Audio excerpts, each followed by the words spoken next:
Do you know how much Sukuna respects Yuji Itadori? Or what about Satoru Gojo? How much does Yuji's mentor and teacher respect him? Well, that's exactly what we're going to break down in today's video. We'll be giving each character a percentage of how much they respect Yuji, starting with the ones who have the least respect, and working our way up to the ones who have the most. So let's get right into it with the first character, which is obviously Mahito. And this curse got absolutely 0% respect for Yuji. Though when they first met, Mahito actually found Yuji and his strength really interesting, as Yuji could hit both his body and his soul, which instantly made him Mahito's natural enemy and one of the only people who could kill him. But any respect? Nope. Instead, he started to absolutely hate Yuji after almost dying in their fight, so he wanted nothing more than to kill him. But he didn't just want to kill him, he wanted to break him. Yeah, Mahito just loved to toy with him, like literally killing innocent people right in front of him. On top of that, Mahito didn't respect Yuji for being a hypocrite, as Yuji killed curses without guilt, just like how he killed humans without a second thought. But yeah, once Mahito finally lost after being blasted by Yuji, he got absolutely terrified of Yuji and was desperately trying to run away, while Yuji just calmly walked him down and promised to kill him every time he's reborn. So yeah, even though Mahito got super scared of him at the end, he still absolutely hated him and had zero respect for him. And another character who had barely any respect for Yuji, only 5%, is actually the king of curses, Sukuna. Yeah, Sukuna absolutely hates Yuji. From the moment Yuji ate his finger and basically kept Sukuna locked up inside of him, since Yuji could switch back to himself whenever he wanted, Sukuna was furious. I mean, he just thought Yuji was a pathetic, sorry little brat, so he loved seeing Yuji suffer, like when he was laughing like a maniac when Yuji begged him to help save Junpei. And even though Sukuna obviously wants Yuji dead, he can't kill him without killing himself. So instead, he's just chilling inside Yuji and constantly disrespecting him. Like after he completely destroyed Shibuya, he gave control back to Yuji just so he could see the destruction, the bodies, and the blood on his own hands. And once Sukuna didn't need Yuji's body anymore, he didn't care about him at all and just thought he was pitiful and laughed at him. But later when they have their insane fight, Sukuna is pissed that someone so weak can stand against him. And when Yuji then says that he can kill him whenever he wants, Sukuna senses Yuji wants to be merciful and feels pity for him.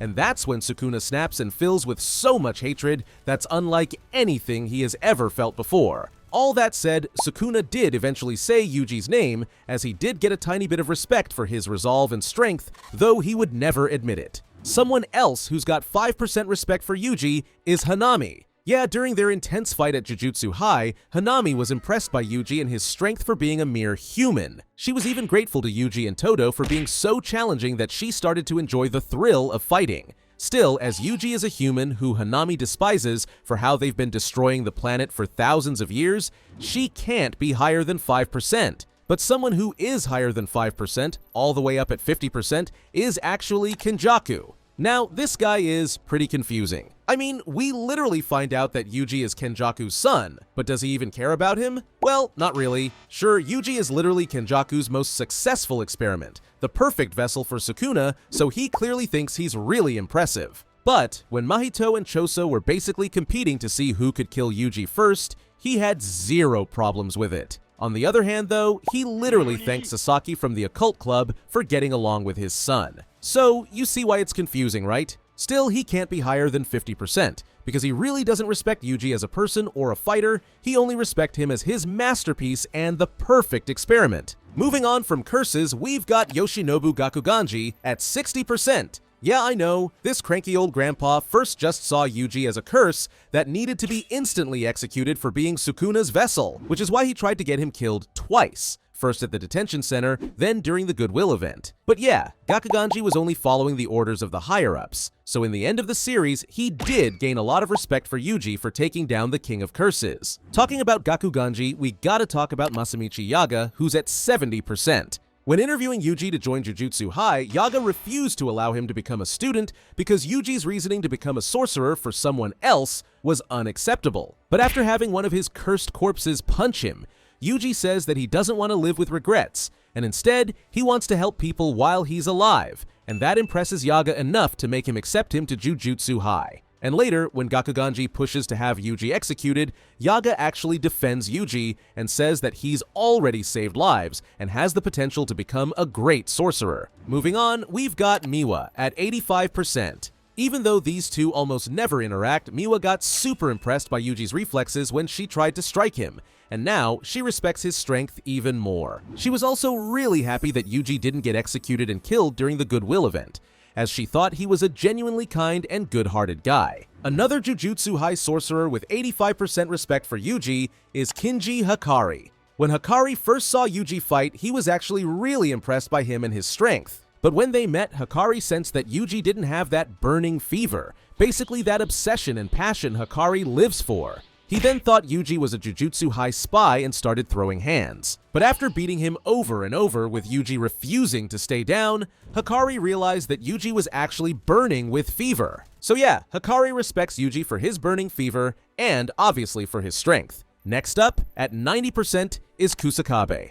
Though at first, Kusakabe didn't care about Yuji at all. He was even in favor of him being executed. Especially after seeing how terrifying Sukuna and his power was, that's when he thought, yep, this kid needs to die. That said, Kusakabe couldn't ignore Yuji's resolve, his insane strength, and the fact that he kept risking his life to take down Sukuna, which is why Kusakabe actually helped Yuji become way stronger, like teaching him simple domain. Though I'm sure Kusakabe deep down still thinks Yuji should have been executed from the start, instead of him having to risk his own life during all the chaos and almost dying. Anyway, let's move on to Maki Zenin, who's also at 90%. Even though Maki first thought Yuji was just another loud idiot, she quickly realized he was a pretty nice guy after Yuji and the others said they wanted to win the Goodwill event for her just to shove it in the Zenin clan's face. They even started hyping up how insanely strong she was, which actually made her smile. But what truly makes Maki respect Yuji, that's his strength. Yeah, this badass woman respects strength. And as she saw Yuji's ridiculous strength firsthand when they fought against Sukuna together,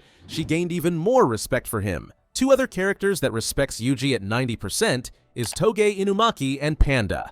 For Inumaki, salmon, kelp, rice, salmon, which means he trusts Yuji, knows he can count on him, that he's strong, and that he's genuinely kind, which is exactly how Panda also feels about Yuji, as they are all friends who never blamed Yuji for anything Sukuna did. Instead, they stood by him and supported him, since they care about him as friends. Someone else who respected Yuji at 90% is Yuta Okkotsu. At first though, Yuta wanted to kill Yuji for destroying Shibuya and cutting off Inumaki's arms, though that was of course Sukuna, but still, Yuta blamed Yuji and took it upon himself to execute him. And yep, he killed him. Or, well, that's what he wanted you to think. Yeah, he just put on an act and killed Yuji, just to secretly protect and look after him, since Gojo told him that if something happened to him, he should look after Yuji. And even though Yuta didn't know Yuji, he helped him and kept him safe because the people he loves cherish Yuji. Yuta even told him that what happened in Shibuya was not his fault, though Yuta was really impressed by Yuji's skills and strength when they fought.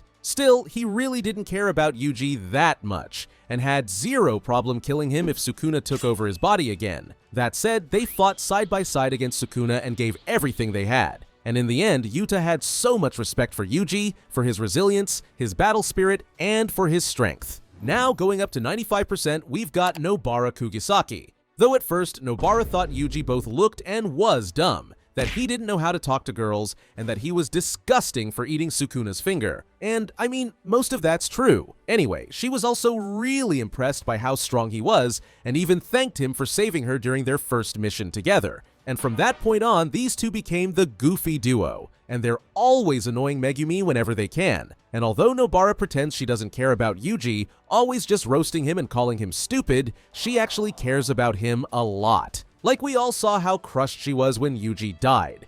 And when he came back, she was super mad at him for not saying anything. But she was also clearly relieved and happy, even tearing up and demanding an apology. So yeah, she cares about him a lot, and she respects how kind, pure, and strong he is, even though she definitely thinks he's really stupid, and sometimes super annoying. And I mean, before she died, she even smiled at Yuji, and asked him to tell everyone that it wasn't so bad in the end, that she actually loved her time with Yuji and the others. And after everything they've both gone through, they're still best friends. Another character at 95% is Kento Nanami. though Nanami also wanted Yuji to be executed at first, as he only saw him as Sukuna's vessel. But after Gojo dropped Yuji off to him, he still saw it as his duty as an adult to protect Yuji's life over his own. And after seeing Yuji fight, he was really impressed by his raw strength and power. Sure, he thought Yuji could be really annoying, but he also saw how genuinely kind-hearted this kid was. That's why Nanami even told him to value his own life more,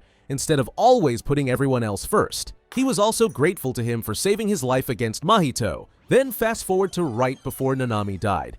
And even though he regretted returning to being a sorcerer instead of following his dream of living in Malaysia, he didn't want to dump that regret onto Yuji, as that would literally curse him. So instead, all he said with a big smile on his face was, "You take it from here." And yeah, that just shows how much he cared about Yuji and how much he respected him. Now, we finally reach the first character who actually has 100% respect for Yuji, and that character is obviously Megumi Fushiguro. Sure, Megumi thinks Yuji can be super annoying and absolutely hates when he tries to embarrass him, but that doesn't change the fact that Yuji is his best friend and has nothing but respect for him. Like, ever since they met, Megumi was super impressed by Yuji's strength and his bravery to fight curses and risk his life to save his friends, even though he was just a normal guy. And yeah, Megumi obviously thought he was an idiot for eating Sukuna's finger, and he was not happy that Yuji got the room right beside him at Jujutsu High, but they quickly became really close. And Megumi never regretted choosing to save Yuji instead of exorcising him,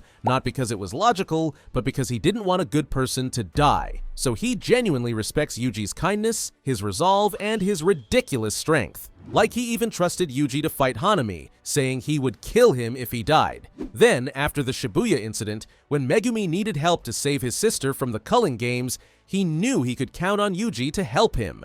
Then later, when Megumi got taken over by Sukuna, Yuji never gave up on saving him and did literally everything to get him back. So yeah, Megumi will obviously never forget that, and he's got nothing but respect for him. Like, he even said he'd want his sister to end up with someone like Yuji, and that says a lot. Another character at 100% is actually Satoru Gojo. Yeah, when Gojo first met Yuji, he actually thought Yuji was super talented for holding Sukuna's presence back. Then when Yuji decided to help Gojo and eat all of Sukuna's fingers, Gojo was super happy and said he loved people like Yuji. Though yeah, he does think Yuji has some screws loose, but he seriously respects how Yuji never hesitates to fight these absolutely terrifying curses. And although they goof around all the time, Gojo was literally shocked by how insanely fast Yuji learns everything he teaches him, even though Gojo is a terrible teacher. Anyway, right before Gojo's fight against Sukuna, he told Yuji that he expected great things from him. Because to Gojo, Yuji isn't just insanely strong, he's also the only person that has the true potential to foster the next generation, thanks to his kind heart and unwavering spirit. Which is something Gojo himself couldn't do, so that obviously makes him have 100% respect for Yuji. Moving on, we've got Junpei Yoshino, who's also at 100%.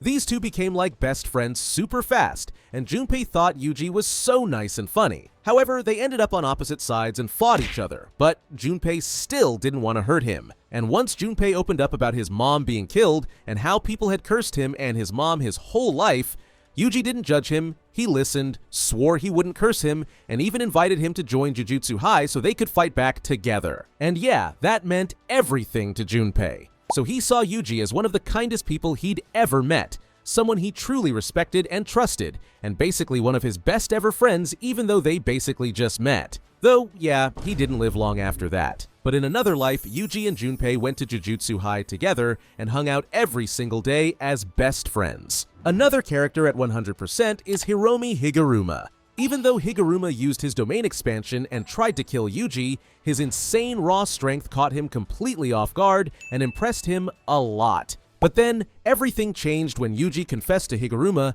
that he killed all those innocent people in Shibuya, even though it was obviously Sukuna's fault. Why though? Well, Higuruma knew Yuji was innocent, and seeing someone willing to take responsibility, even for something he didn't even do, reminded Higuruma on why he became a lawyer in the first place, to protect the innocent. So, from that point on, Higuruma had nothing but respect for Yuji. That said, Higuruma still carries a ton of guilt over killing the prosecutor and judge, and being around Yuji made him hate himself even more, as Yuji's just too pure and selfless, and it reminded him how far he'd fallen. Still, when it mattered the most, Higuruma did everything he could to help Yuji in the fight against Sukuna, since he respected Yuji so much, and he thought that if only one of them deserved to live, it was Yuji. Staying at 100%, we've got Yuko Ozawa. Now, Ozawa has a huge crush on Yuji, and it all started back in middle school. Back then, she was super shy and got picked on a lot, but one day she overheard Yuji saying that if he had to pick one of the girls from school, it would be Ozawa,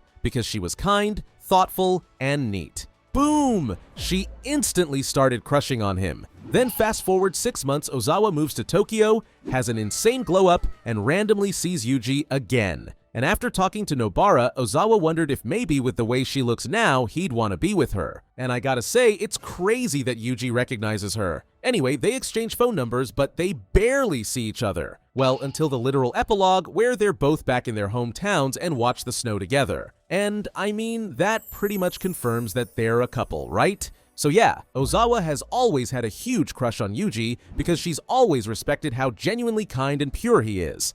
Next up, Yuji's brother Choso, who's obviously at 110%. Though Choso actually first hated Yuji after he killed his younger brothers, so he literally wanted to kill him, which is why he literally attacked him on sight. But after having an intense fight, and I'm talking intense, Choso realized that Yuji was actually also his brother. Yep, Yuji is actually Choso's brother since Kenjaku is the parent of both of them. So after Choso got a memory of having a peaceful meal with all of his brothers, Choso realized he was in fact Yuji's older brother and rushed to his side. Yeah, he saw it as his duty as an older brother to do everything to keep Yuji safe, even risking his own life for him. So now, Choso doesn't blame Yuji for killing his brothers anymore, but is being a brother the only reason he's got 100% respect for Yuji? Nope. Choso literally called Yuji a war god, and was super impressed with Yuji and his strength. That said, Yuji means everything to Choso, and he literally started crying when Yuji thanked him for his help. Now last but definitely not least, we've got Aoi Todo, and this guy actually got infinite respect for Yuji. Yup. After Todo asked what kind of woman Yuji's type is, and he said that he likes tall women with a nice big butt, just like Jennifer Lawrence, Todo literally started crying. Why? Well, because that's when he realized Yuji was his literal brother. Yeah, I'm serious. I mean, Todo seriously created an entire middle school backstory where they grew up together as best friends. And from that moment on, Todo had Yuji's back no matter what. So when the other Kyoto sorcerers tried to kill him, Todo saved him. And sure, they still continued to fight, but only because Todo wanted to make Yuji stronger. And yep, Yuji became way stronger, made his best friend super proud, and even learned Black Flash, which we saw when they fought beautifully together against Nanami. Then, when Yuji was both physically and mentally broken in his fight against Mahito, Todo came out of nowhere to save him and even help Yuji regain his will to fight. Plus, he realized Yuji had almost surpassed him, which made him respect his brother even more. And of course, he trusted him to finish Mahito off after he went down, and later he jumped back in again to help Yuji against Sukuna. But how do we know Todo got infinite respect for Yuji? Well, just look at his necklace. Inside this locket, he's literally got the two people he loves the most in the entire world, Takada-chan and Yuji. And we all know how unhinged his love for Takada is, so if Yuji's on that level, then Todo obviously has infinite % respect for him. But how much do you respect Yuji Itadori? Let me know in the comments below. Thanks for watching, and watch this video next.